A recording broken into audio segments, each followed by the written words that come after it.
Welcome to Riddle Master Ukasha. Each day many people from all over the world come and visit me, however they usually only stay for a few minutes. I am considered by many to be very dirty, yet few people would want to live without me.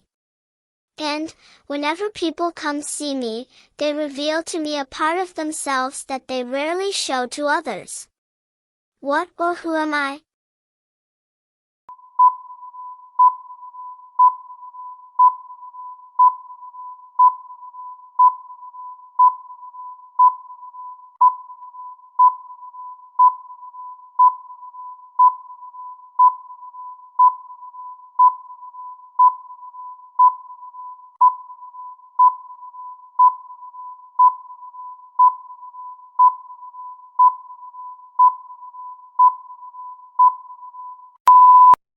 A toilet.